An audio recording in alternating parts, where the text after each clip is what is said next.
যখন রেজাল্ট দেয় তখন আমি আমার কাজিনের সাথে বাসার নিচে ওর গাড়িতে বসেছিলাম।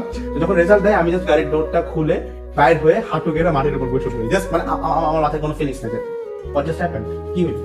আম্মুরে কল দিলাম, আব্বুরে কল দিলাম, কান্নাকাটি, আমি কাঁদতেছি, মানে বিশ্বাস করতেছিল যে আসলে বইটা হয়েছে, এটা বিশাল একটা স্বপ্ন ছিল। এন্ড তারপরে আব্বুর কাছে আসলাম, আব্বুরে জোড়ায় জোড়ায় কাঁদলাম। এই ফিলিংস গুলা এপিক, মানে এইগুলোর কোনো তুলনা হয় না। মানে তুমি তোমার লাইফে, মানে আমি বলতে চাই যে বুয়েট হইলেই এরকম ফিলিংস আসে না। তোমার যদি স্বপ্নের ভার্সিটি ব্র্যাক হয়, তোমার যদি স্বপ্নের ভার্সিটি ঢাকা ইউনিভার্সিটি হয়, তোমার যদি স্বপ্নের ভার্সিটি কুয়েট হয়, সেটাই হয়। তুমি যখন ওই স্বপ্নের ভার্সিটিটাতে টাচ করে ফেলবা, ওই যে সময়টার যে ফিলিংসটা না, ডিফারেন্ট, একেবারে ডিফারেন্ট। তোমার আব্বু কাঁদবে, আম্মু কাঁদবে, তোমাকে আদর করবে, জড়ায় ধরবে। আমি ওই সুযোগে আব্বুর পাটা ধরলাম, পা ধরে একটু মাফ টাফ চাইলাম, আব্বু যা ভুল করছি মাফ করে দেবো, কারণ লাইফে আমরা সবাই ভুল করি, তাই না? আর বাবা আমার কাছে তো অবভিয়াসলি আমি মাফ চাবো, সবসময় চাবো। আব্বু আম্মু পা ধরে মাফ চাইলাম, তারপরে এই তো আব্বু বেশ খুশি। সো এই হচ্ছে শেষ, আমার অ্যাডমিশন জার্নি শেষ।